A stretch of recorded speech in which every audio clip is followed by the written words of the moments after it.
All the videos and photographs in this video are my own work. Please do not use them without my permission. আবার চলে এলাম আরেকটি video নিয়ে। এবারে explore করব লেবং। দার্জিলিংয়ের একটি সুন্দর জায়গা, চারিদিকে চা বাগানের জন্য মূলত এটা ফেমাস। এখানে অনেক ধরনের পাখিও পাওয়া যায়, সেটা আমি শুনেছিলাম, এবারে গিয়ে আমি দেখতে পেলাম।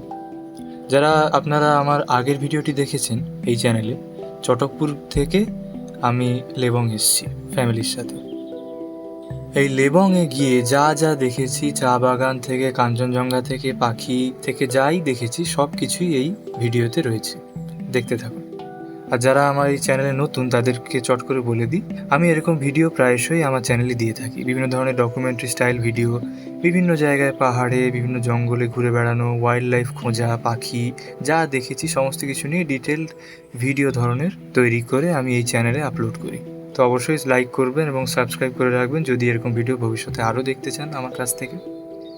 দেখতে থাকুন।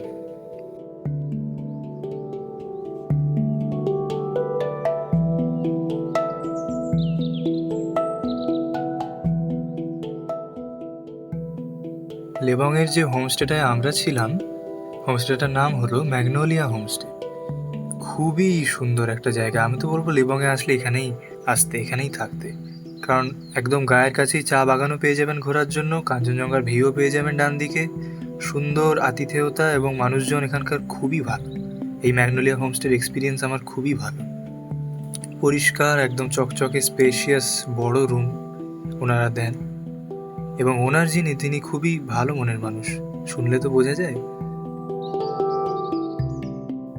জাস্ট বারান্দাটায় একটু ঘুরছি, তখনই একটা গ্রিন ব্যাক টিট একদম আমার সামনে এসে বসলো। তুলে ফেললাম সুন্দর ছবিটা।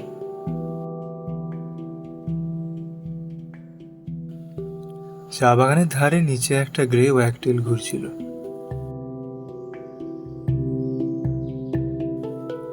সামনেই কারেন্টের তারে একটা গ্রে ব্যাকড শ্রাইক নজর রাখছিল।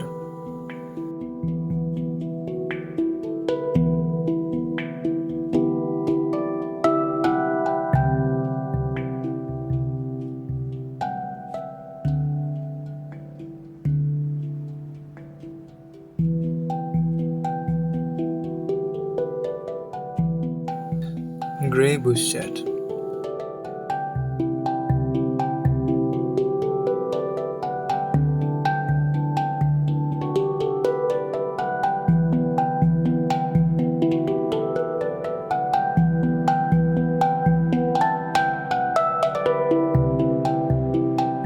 দুপুর 3টে নাগাদ হালকা বৃষ্টি পড়তে আরম্ভ করলো, এবং চারপাশের ওয়েদারটা এত সুন্দর লাগছিল হোমস্টের রুমের মধ্যে থেকে। যখন 4টে সাড়ে 4টার মতো বাজে, পুরো আপনি বসেই থাকবেন এরকম ওয়েদারে, আর কোথাও যেতে ইচ্ছে করবে না। সুন্দর দেখতে পাবেন পাহাড়ের উপর দিয়ে মেঘগুলো এমনভাবে যাচ্ছে, চারপাশটা একটা কেমন নীলাভ আভায় ঢুকে গেছে।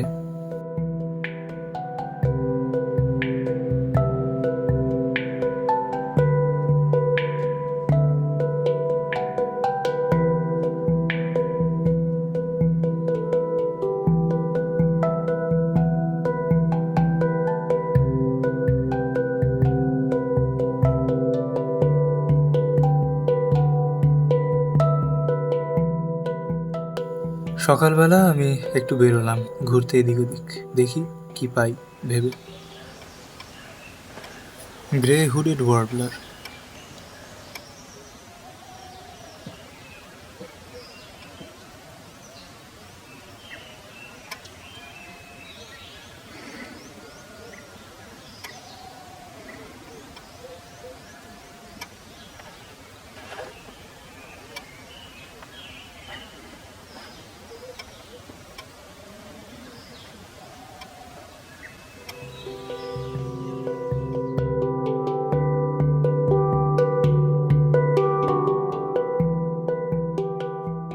Khaleej pheasant. হোমস্টে থেকে বেরিয়ে বাম দিক দিয়ে গেলাম। এই হোমস্টেরই খুব কাছাকাছি একটা মিলিটারি বেস ক্যাম্প মতো আছে, তো সেদিকটা না যাওয়াই ভালো। আমি ভুল করে একটু চলে গেছিলাম, আমাকে একজন ওখানকার বলে দিলেন ব্যাক করে যেতে। যাই হোক, সেদিকটা যাবেন না, একটা ডাইভারশন মতো পড়বে, সেখানে মিলিটারি বেসটা আছে। হুইস্কার ইউহিনা।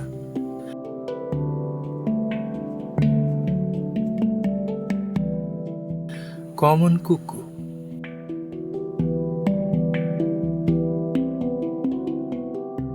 খুব ভোরের দিকে কাঞ্চনজঙ্ঘাটা অতটা দেখা যায়নি, আর আমি ঠিক কাঞ্চনজঙ্ঘা যেহেতু অনেক জায়গায় দেখেছি, কাঞ্চনজঙ্ঘার উদ্দেশ্যে তো ঠিক আসিনি, আমি এসেছি পাখি দেখতে, তো কাঞ্চনজঙ্ঘাটার কথা মাথায়ই ছিল না।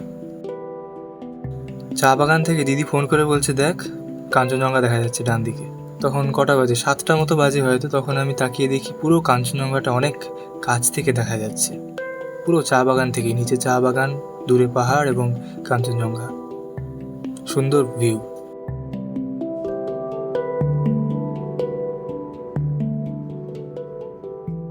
হোমস্টেরই কাছে, হোমস্টের ডান দিকের একটা ফাঁকা ন্যাড়া গাছে একটা কি ঘুরছে।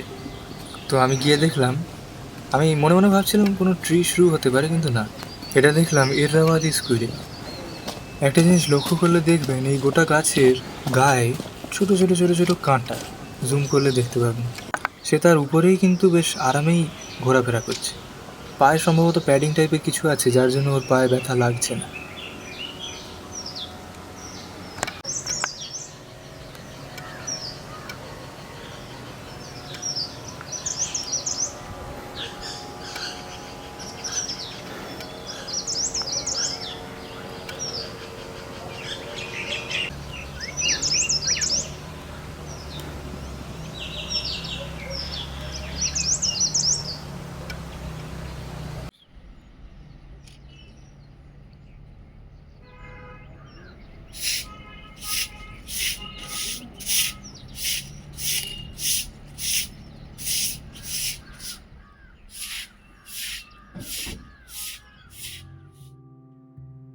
কমন রোজ ফিঞ্চ, যদিও এর কালারটা একটু বেশি গ্রে, কেন কি জানি, একটু ব্রাউন হওয়ার কথা। একটু দার্জিলিং জু ঘুরে আসবো সবাই মিলে ভাবলাম। ওখান থেকে দার্জিলিং ম্যালটা 10-15 কিলোমিটার মতো হবে, গাড়ি পেয়ে যাবেন বললে।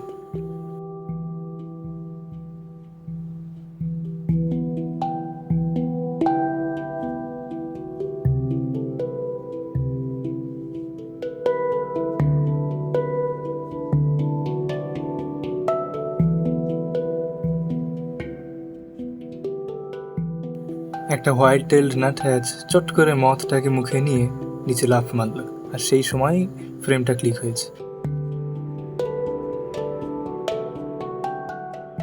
ফেরার পথে হোমস্টের কিছুটা আগে গাড়ি আমাদের ছাড়লো। 1 কিলোমিটার মতো আমরা হেঁটে হেঁটেই ব্যাক করছিলাম। তখন লাঞ্চ করব গিয়ে। Red billed লেইওথ্রিক্স।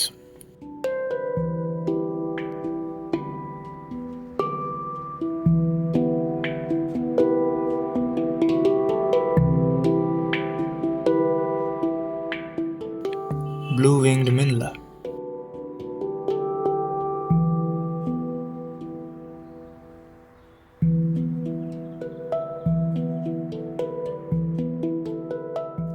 Indian cabbage white butterfly.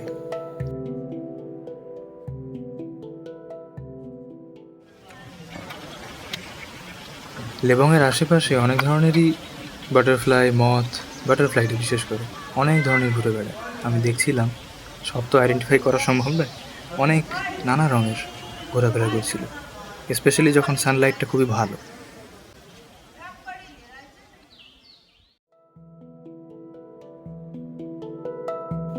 হোমস্টের পাশের এই গাছটায় অনেকগুলো ক্যাটারপিলার একসঙ্গে একজোট হয়ে এদিক ওদিক নড়ছিল। কীরকম দেখুন, একটা স্টেডি মোশনে, খালি পিছনের সামনে। এটা পরে আমি ইন্টারনেটে দেখলাম, এটা হলো এক ধরনের ডিফেন্সিভ বিহেভিয়ার। একসঙ্গে অনেকগুলো ক্যাটারপিলার যখন থাকে, তখন একসঙ্গে এরকম তাদের বডিটাকে যখন রিদমিক্যালি তারা নাড়ায়, যদি কোনো পাখি খেতে আসে বা কোনো বিপদ থাকে, তখন সেই বিহেভিয়ারটা তাদের দূরে থাকতে বলবে। দুপুরবেলায় শুয়ে শুয়ে দেখছিলাম রোদটা সুন্দর গায়ে পড়ছে, ঠান্ডা ওয়েদার, চারিদিকে একদম সাইলেন্ট। দুপুর ঠিক লাঞ্চ টাইমের পর একটা দুটোর পর থেকে 3:30 4টে অবধি কোনোই সাউন্ড পাবেন না একদমই।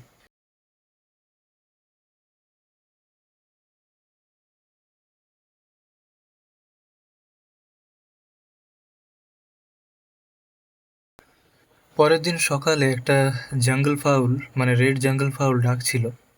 আমার হোমস্টে মালিকই দেখালেন আঙুল দিয়ে গাছটাকে, কিন্তু এমনভাবে লুকিয়েছিল তাকে আমি ঠিক দেখতেই পাইনি, শুধু ডাকটা শুনতে পাচ্ছিলাম। ওই গাছেরই পাশের একটা গাছে ওই ইররাওয়াডি স্কুইরেল ঘুরছিল।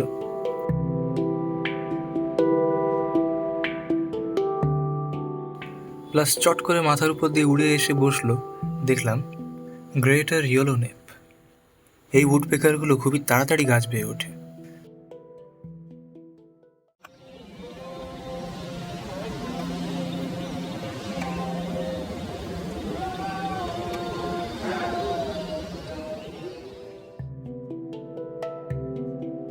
তিন দিন কাটিয়ে এবার চললাম তাবাকশির উদ্দেশ্যে। তাবাকশিরও ভিডিও আমি খুবই তাড়াতাড়ি এই চ্যানেলে আনবো, দেখতে চাইলে অবশ্যই সাবস্ক্রাইব করে রাখুন, নোটিফিকেশান পেয়ে যাবেন। অবশ্যই যদি ভালো লেগে থাকে লাইক করবেন এবং শেয়ার করবেন যাতে বাকিরাও দেখতে পায় লেবংয়ের সৌন্দর্য। দেখা হচ্ছে পরের ভিডিওতে। ধন্যবাদ। খুবই ভালো লাগলো এই লেবং জায়গাটা, প্লাস এই হোমস্টের আতিথেয়তা এবং লোকেশনটা খুবই সুন্দর।